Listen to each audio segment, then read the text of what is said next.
हाँ बेटा, सबसे पहले सभी बच्चों से सुप्रभात। आज इस वीडियो में अपने कक्षा 11 में हिंदी साहित्य जो आपका विषय है, इस विषय में आपकी पाठ्य पुस्तक अंतरा का पाठ आगे जो खाना बदोश है वो चल रहा है। इस पाठ के प्रश्न उत्तर चल रही हैं बेटा।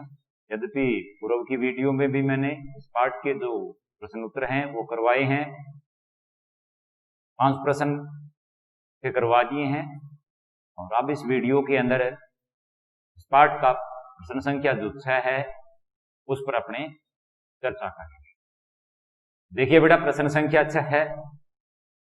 इसमें प्रश्न लिखा हुआ है, मानो को क्यों लग रहा था कि किसी ने उसकी पक्की ईंटों के मकान को धराशायी कर दिया। मानो को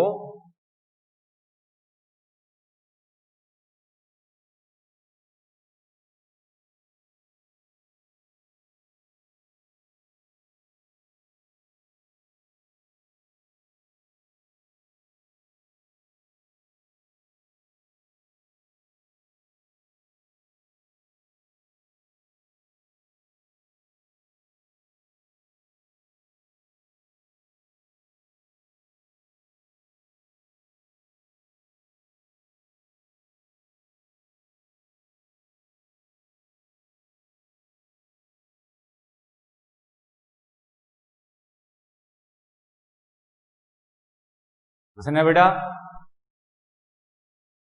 दोबारा पढ़िए प्रश्न को। विमानों को क्यों लग रहा था कि किसी ने उसकी पक्की ईंटों के मकान को धराशायी कर दिया है।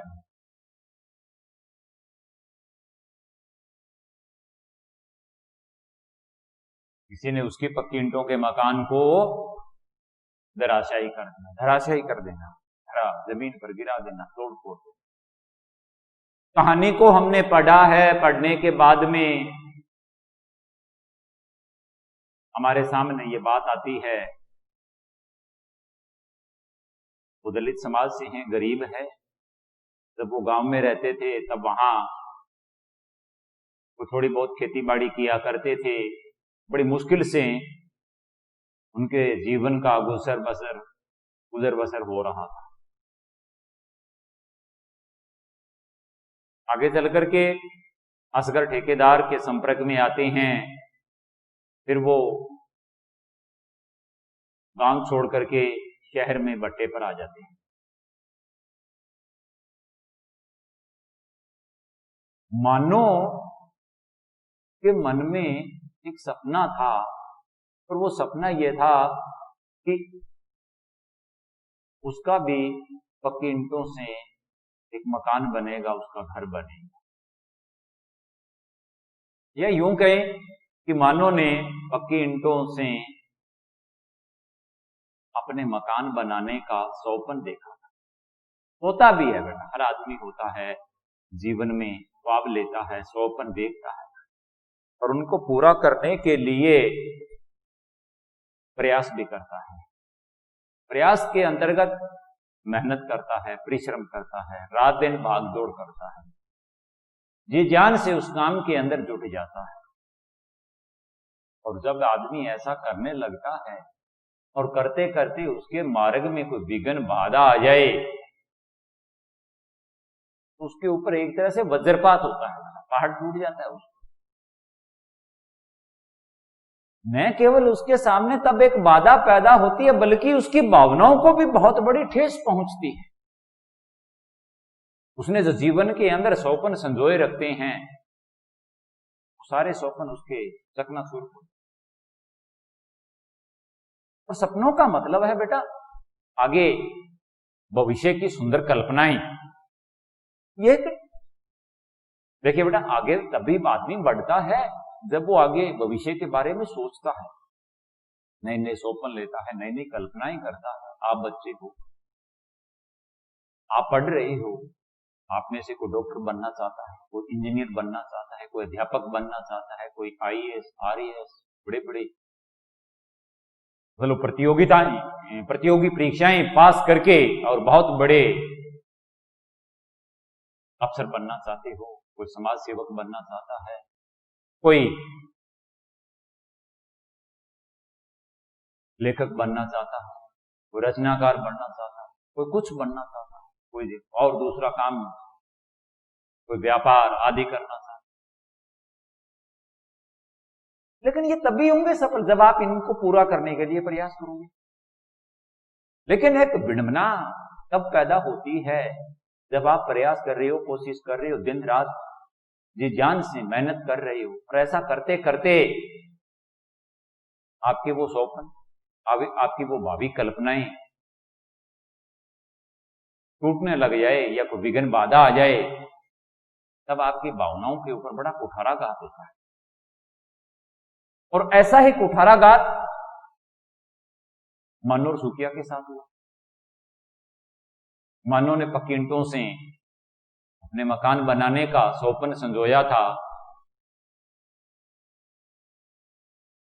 मानो है अपने पक्के मकान के लिए अपने पति सुकिया को भी कहती है, उसको भी बताती है। अभी दोनों मिलकर के इस सपने को पूरा करने के लिए जी जान से दिन रात बहुत मेहनत करते हैं, और इस सपने को पूरा करने के लिए शाम को देर तक भट्टे पर काम करते हैं और सुबह जल्दी उठ करके और भट्टे पर काम पर चले जाते हैं। लेकिन हुआ क्या? हुआ ये कि एक संध्या के समय मानो अपनी पाथी हुई ईंटों को इकट्ठा करके और एक जालीदार दीवार लंबी बना करके आ जाती है, और अगली सुबह जब वो वहां जाती है तो वहां वो देखती है कि उसकी सारी की सारी जो ईंटें हैं वो रौंदी हुई है, रौंदी गई है। और वो रौंदी हुई ईंटें नहीं थी, बल्कि उन ईंटों के रूप में मानो के जो स्वप्न थे वो स्वप्न ही रौंद दिए गए। क्यों? तो भट्टे पर काम करने वाले जो मजदूर वर्ग के लोग होते हैं वो हाथ से ईंट जब सांचे में गिल्ली मिट्टी डाल करके तैयार कर देते हैं और वो जालीदार दीवार बना देते हैं, तब उनकी गिनती करके उसके आधार पर उनको उनका मेहनतनामा, उनका परिश्रम, उनको पैसे मिलते हैं। लेकिन अब ईंटें तो टूट चुकी है। ठेकेदार, मुंशी वगैरह उन्होंने जवाब दे दिया है कि टूटी फूटी ईंटों के पैसे नहीं मिलेंगे। देखिए बेटा, कल्पना करने की बात, खून पसीना एक करके, चाहे प्रचंड गर्मी है चाहे सर्दी है, कैसा भी मौसम, उन्होंने परवाह नहीं की अपने शरीर की।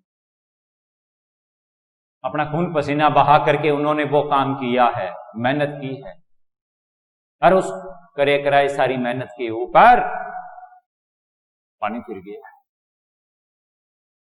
अब जो उन्होंने सपने संजो रखे थे वो सपने तो उनके पूरे नहीं होंगे। ये कुठाराघात है बेटा। जैसे ही उसने देखा, टूटी हुई ईंटों को देखा, देखते सारा जो घटनाक्रम है, उसके पीछे जो षड्यंत्र है चल रहा है, उसके पीछे जो गहरी चाल चली जा रही है, वो मानो की समझ में आ चुकी थी। उसने समझ लिया कि षड्यंत्र के पीछे सुबे सिंह, मुंशी और जसदेव भी, उनका भी हाथ है, वो भी इसके पीछे पड़े हुए हैं। वो सुख से आराम से उनको जीवन नहीं जीने दे रहे हैं। उन लोगों की कोशिश यही है कि ये लोग मन और सुखिया है वो यहां काम न करें। वो चाहे कितनी मेहनत क्यों न कर ले, उनका वो सपना पूरा नहीं होगा। इसलिए उन टूटी हुई ईंटों को देख करके मानो को लगा जैसे किसी ने उसकी पक्की ईंटों के मकान को धराशायी कर दिया। क्यों? वो मेहनत करती, पैसा कमाती, पैसा कमा करके वो ईंटें खरीदती, फिर वो अपना मकान बनाती बेटा। लेकिन अब ईंटें उसकी टूट चुकी है, उसका सपना पूरा नहीं होगा। तब उसको ऐसा एहसास हुआ कि उन टूटी हुई ईंटों को देख करके उसे ऐसा लगा जैसे किसी ने उसकी पक्की ईंटों के मकान को ही धराशायी कर दिया। बहुत बड़ा कुठाराघात, बहुत बड़ी चोट उसके मन को लगी। तो इस तरह से आप इस प्रश्न का जो उत्तर है वो दे सकते हैं। अगला प्रश्न, अगले प्रश्न पर चलते हैं बेटा, उस पर चर्चा करते हैं। अगला प्रश्न है, देखिए बेटा अपनी पाठ्य पुस्तक के अंदर आप, चल ये लोग हमारा घर न बढ़ने देंगे।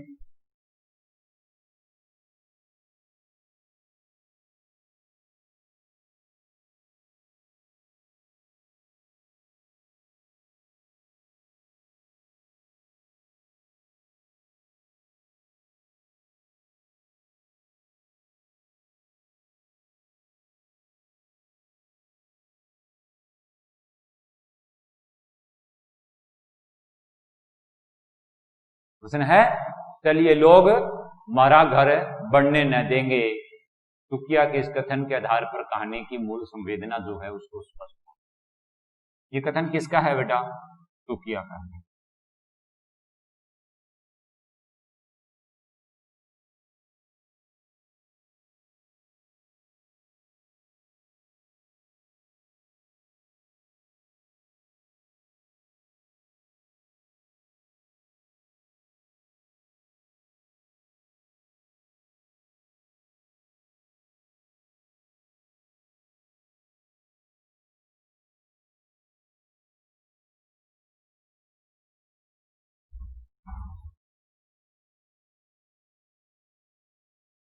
मानो का पति है सुकिया, उसका ये कथन है, चल वो लोग अपनी भाषा के अंदर, अपनी बोली के अंदर बोल रहे हैं, ग्रामीण लोग है, ग्रामीण भाषा के अंदर, चल ये लोग हमारा घर बढ़ने। कब? वो वहां से बट्टे से चलने की बात करते हैं। कब? जब मानो के द्वारा कच्ची ईंटों को एक जालीदार दीवार के रूप में उनको रख दिया गया था। जालीदार दीवार बना दी गई थी और उसके बाद में उस जालीदार दीवार को तोड़ दिया गया। फिर ये दोनों यहां से चलने का निश्चय कर लेते। अब देखिए बेटा, मानो और सुकिया ये केवल दो ही नहीं हमारे समाज के हैं, ये दोनों पात्र समाज के उस वर्ग का प्रतिनिधित्व करते हैं जो मानो और सुकिया की तरह जीवन व्यतीत कर रहे हैं, जोड़ तोड़ करके, खूब मेहनत करके, परिश्रम करके, दिन रात एक करके अपना जीवन व्यतीत कर रहे हैं। यानी सुकिया और मानो समाज के उस वर्ग का प्रतिनिधित्व करते हैं जो एक तरह से शोषण भरी, शोषण और उत्पीड़न से भरी हुई जिंदगी जी रहे हैं या जीवन जी रहे हैं। ये उस वर्ग का प्रतिनिधित्व कर रहे हैं। मतलब इस कथन से हम कह सकते हैं कि इस कथन से सुकिया और जो मानो है, उन जैसे जो लोग हैं, उन लोगों का शोषण भरा जो जीवन है, उस शोषण भरे जीवन का चित्रण हुआ। धनवान, अमीर, पूंजीपति, धनाढ्य वर्ग के जो लोग, इनके पास असली जो ताकत होती है वो पैसा होता है। पैसे पर इनको गुरूर होता है, घमंड होता है इनको। पैसे पर ये लोग मनचाहा काम करवा सकते हैं, अपनी अतृप्त इच्छाओं को तृप्त करने के लिए भी ये पैसे का ही प्रयोग करते हैं। गलत इच्छाओं को पूरा करने के लिए पैसा काम में लेते। और आज के युग में पैसा ही तो असली ताकत है बेटा, वैसे देखा जाए। लेकिन ये सही नहीं है, ये गलत है बेटा। ये अमीर जो लोग होते हैं, ये पैसे के बल पर दुखिया मानो जैसे वर्ग के लोगों को, यानी जो गरीब है, असहाय है, दुर्बल है, मजदूर है, छोटे किसान हैं, दलित हैं, पीड़ित हैं, ऐसे लोगों को पैसे के बल पर अपने हाथ की कठपुतलियां बना करके रखते हैं और उसी पैसे के चलते वे इन लोगों से मनचाहा नाच नचवाते हैं। और मनचाहा नाच नचवाना तात्पर्य इनका उत्पीड़न करना, इनका शोषण करते हैं, जो सही नहीं है बेटा। ये इंसानियत नहीं है, ये मानवता नहीं है। ये सूबे सिंह कौन है? ये बड़े लोगों का प्रतीक है, ऊंचे लोगों का, अमीर लोगों का, पूंजीपतियों का प्रतीक है। सूबे सिंह जो इसके अंदर पात्र है इस कहानी का, यह अमीर पूंजीपतियों का प्रतीक है बेटा यहां। और ये सूबे सिंह जैसे लोग हैं, वो मानूर सुखिया जैसे लोगों को समाज में उनके अनुसार जीवन व्यतीत नहीं करने देते। मतलब इनकी कार्य प्रणाली के द्वारा यहां तक ये गरीब, असहाय, दुर्बल, पीड़ित आदमी को यह अधिकार नहीं है कि वह अपने अनुसार अपने जीवन है वो जी सके। गरीब आदमी को आज परिस्थितियां ऐसी है कि गरीब आदमी है इन अमीरों और पूंजीपतियों के ताकत के चलते हुए गरीब आदमी अपने अनुसार अपना जीवन नहीं जी सकता। ये दलित, पीड़ित लोग होते हैं, वो ऐसे लोगों के द्वारा प्रताड़ित होते रहते। बड़ी एक विडंबना है। अपने आप में समय बदल गया, युग बदल गया, परिस्थितियां बदल गई हैं, लेकिन मानूर सुखिया जैसे लोगों का जीवन है, उस जीवन में कोई सुधार नहीं आया है। कई बार तो ऐसी स्थिति पैदा होती है कि इन अमीर पूंजीपतियों के आगे, इन गरीब लोगों को उनकी अनुचित मांगों के आगे घुटने तक टेकने पड़ते, विवश होना पड़ता है। यहां तक अपने जिस्म का भी सौदा इनको करना पड़ता है। बड़ा घृणित वातावरण, माहौल है वो पैदा होता है, स्वीकार्य नहीं है, लेकिन इन लोगों को वो चीज स्वीकार है, इनको अच्छी लगती है। या तो इन लोगों को इनके अनुचित मांगों के आगे घुटने टेकने पड़ते हैं, और या फिर ऐसे लोगों को खानाबदोश के समान एक स्थान से दूसरे स्थान पर भटकना पड़ता है, या भटकने के लिए इनको विवश होना पड़ता है।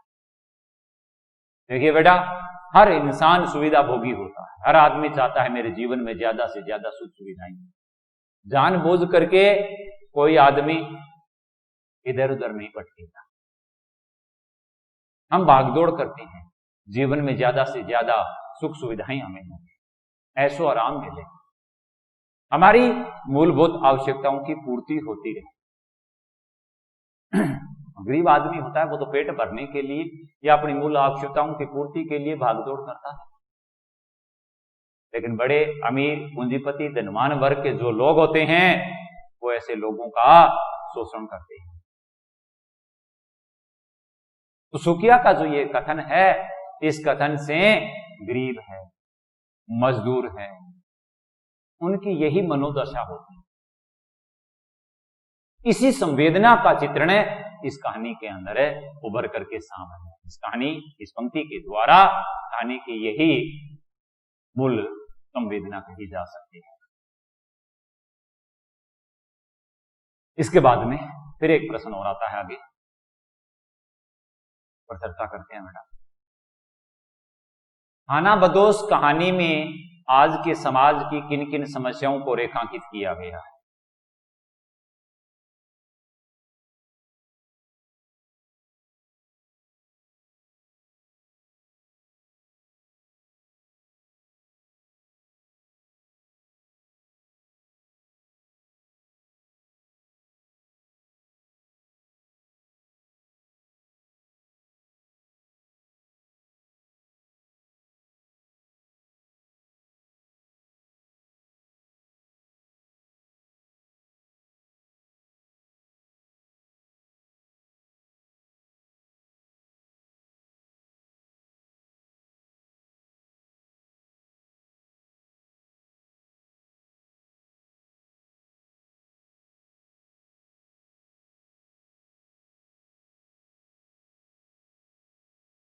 खानाबदोश कहानी में आज के समाज की किन किन समस्याओं को रेखांकित किया गया है, इन समस्याओं के प्रति कहानीकार का दृष्टिकोण जो है उसको स्पष्ट करो।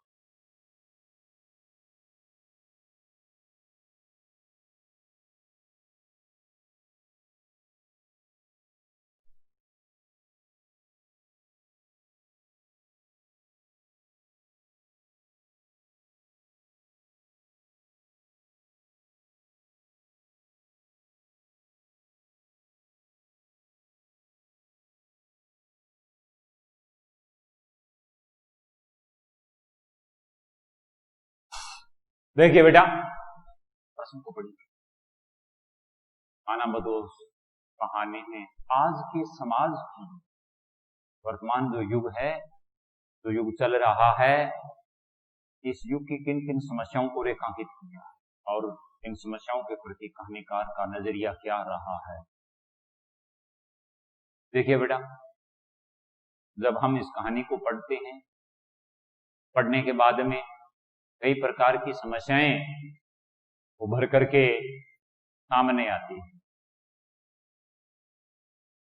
मतलब पहली समस्या, छोटे गरीब असहाय लोग जो होते हैं, ऐसे लोगों को या छोटे किसानों को आजीविका चलाने के लिए काम धंधा, रोजगार आदि की तलाश में पलायन करना पड़ता है। मतलब अपना गांव, अपनी जो जगह वो छोड़ करके शहरी आयानंतर इनको जाना पड़ता है। ये इनकी मजबूरी है। जानबूझ करके कोई आदमी अपना पैतृक जो स्थान होता है उसको नहीं छोड़ता। काम की तलाश में जब रोजगार का अभाव हो, बेरोजगारी बढ़ रही हो, तो ऐसी स्थिति के अंदर उस मजबूरी के मारे उनको पलायन करना पड़ता है। पलायन उनकी एक तरह से मजबूरी बन जाती है। इसके अलावा हम देखते हैं समाज के अंदर कि पूंजीपतियों के द्वारा गरीब असहाय जो लोग होते हैं उनका शोषण होता है, और उनके शोषण करने से उनका जो जीवन है वो सुखद नहीं होता है। उनका जीवन एक तरह से नरकीय बन जाता है। यहां तक उनकी जो मूलभूत आवश्यकताएं होती है वो भी पूरी नहीं हो पाती। नरकीय जीवन उनको जीना पड़ता है। इसके अलावा इस कहानी के अंदर समय के अनुसार जात पात की भी समस्या, जात पात को लेकर के भेदभाव बना हुआ है, वो भी उभर करके सामने आया। जात पात व भेदभाव की समस्या उभर करके सामने आई। इसके अलावा मानो और किसनी, हालांकि वो सूबे सिंह की बातों में फंसती है, लेकिन वो भी अपनी गरीबी के चलते उसकी चिकनी चुपड़ी बातों में आ जाती है और वह उसका शिकार होती है। लेकिन उसके पीछे मूल कारण क्या है? उसकी गरीबी है। और दूसरी मानो का वो देश शोषण करना चाहता है। तो स्त्रियों का भी क्या होता है? शोषण होता है। स्त्रियों के शोषण की भी समस्या उभर करके सामने आती है। तुकिया और मानो के माध्यम से ये समस्याएं हमारे सामने उभरी है। इस कहानी में ऐसे ये दो पात्र हैं जो भेड़चाल नुमा जीवन नहीं जीना चाहते। दूसरे लोग जो जीवन जीना चाहते हैं उस तरह से उस भेड़चाल नुमा ये जीवन नहीं जीना चाहते, कि किसी भी हालत में समझौता नहीं करना चाहते हैं। इनको अपनी मेहनत पर पूरा विश्वास है। मेहनत करके अपना पेट भरना चाहते हैं, मेहनत करके परिश्रम करके और अपने जीवन का गुजर बसर है वो करना चाहते हैं। ये लोग समाज के उन ठेकेदारों को एक तरह से मुंह तोड़ जवाब भी देना चाहते हैं। सम्मान के साथ, इज्जत के साथ जीवन जिए, और इसके लिए चाहे कितने भी कष्ट इनके मार्ग में क्यों ना आए, उन कष्टों को ये गले से भी लगा दें। इनको किसी प्रकार का ऐसा कोई डर नहीं है कष्टों को गले लगाने में। सिर्फ इनको अपनी मेहनत, अपने बाजुओं पर विश्वास हो। लेकिन बात है कि जो पूंजीपति अमीर लोग हैं, ये समाज के अंदर जो भेदभाव, जो अंतर, ये छोटे बड़े का अंतर, अमीर गरीब का जो अंतर बना हुआ है।